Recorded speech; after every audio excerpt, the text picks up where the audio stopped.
Something's wrong, folks, in America. Something's really wrong. Something is destroying everything that we've ever held dear in this country. What is it? Well, if you've been listening to this show, many of you already know what it is. If you've just been listening to the show for a little while, you may have some idea, but you're not quite really sure yet what's going on.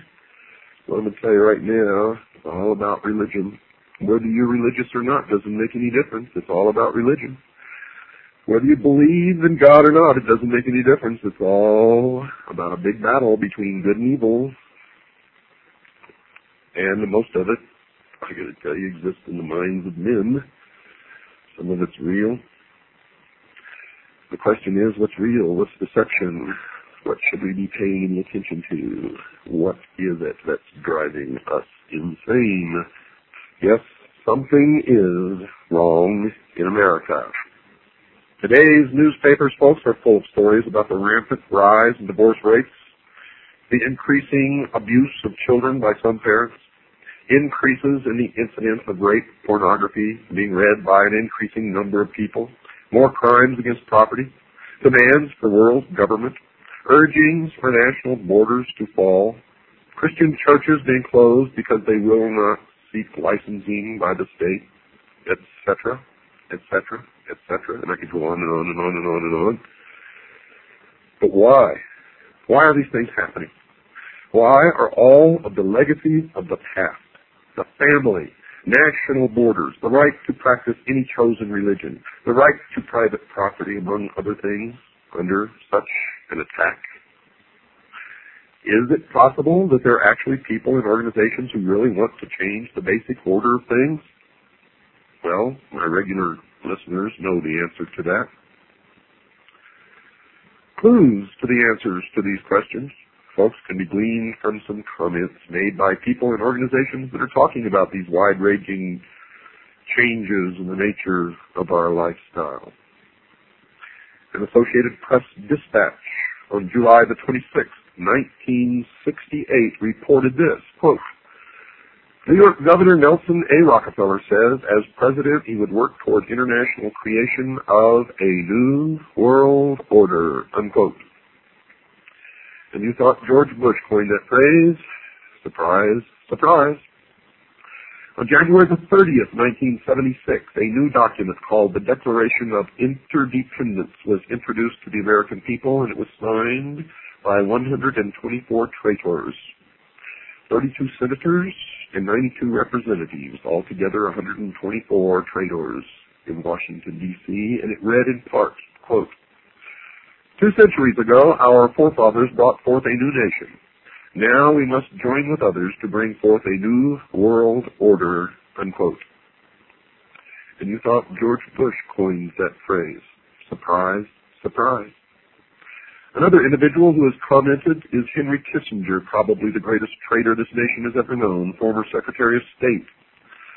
According to the Seattle Post-Intelligence of April 18, 1975, Mr. Kissinger said, quote, Our nation is uniquely endowed to play a creative and decisive role in the new order which is taking form around us, unquote. George Bush gave the commencement address at Texas A&M University on May 12, 1989. And he used similar words as well.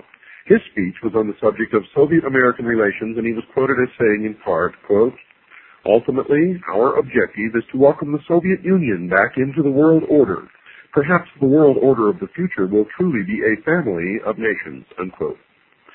Historian Walter Mills maintained that prior to World War I, Colonel Edward Mandell House, the major advisor to Woodrow Wilson, the president at the time, had a hidden motive for involving America in the war. The historian wrote this, quote, The colonel's sole justification for preparing such a batch of blood for his countrymen was his hope of establishing a new world order of peace and security, unquote. You see how these people fool themselves? They always say that the end is peace and security, a world utopia. But to get it, they spill more blood than ever has been spilled in history each time they try to bring about their utopia. The blood runs in the streets. They're liars. They're hypocrites. They're manipulators, deceivers. They're the worshippers of Lucifer.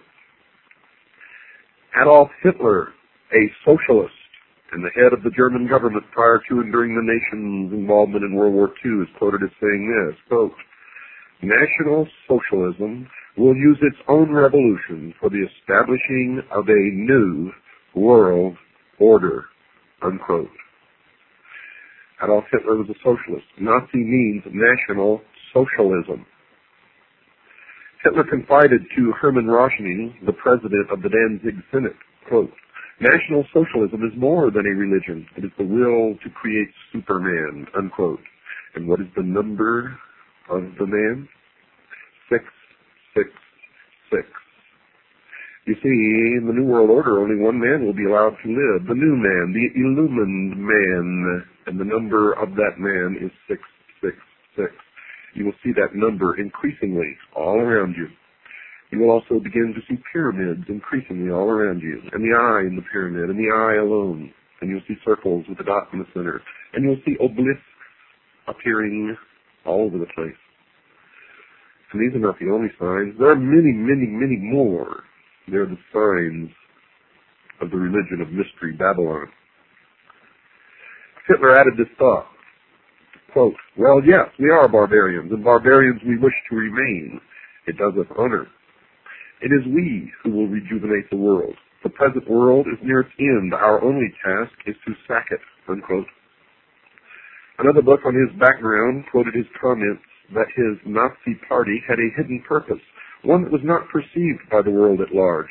Mr. Hitler was quoted as saying this, "He who has seen in National Socialism only a political movement has seen nothing, for it is a religion." The humanist religion issued a manifesto in 1933 stating its beliefs about the world in general. It took the following position about the need for the wealthy governments to share their wealth with the less fortunate nations. It is the moral obligation of the developed nations to provide, through an international authority, economic assistance to the developed. Now that is a lie, folks. It means that it's okay for some of us to lay back and do nothing and reap the rewards of the labor of others. That's socialism. That's what it's all about. Communism, socialism, it's the same. And these people, the worshippers of Mystery Babylon, are the original communists. They are international socialism. They invented it. It is their creation.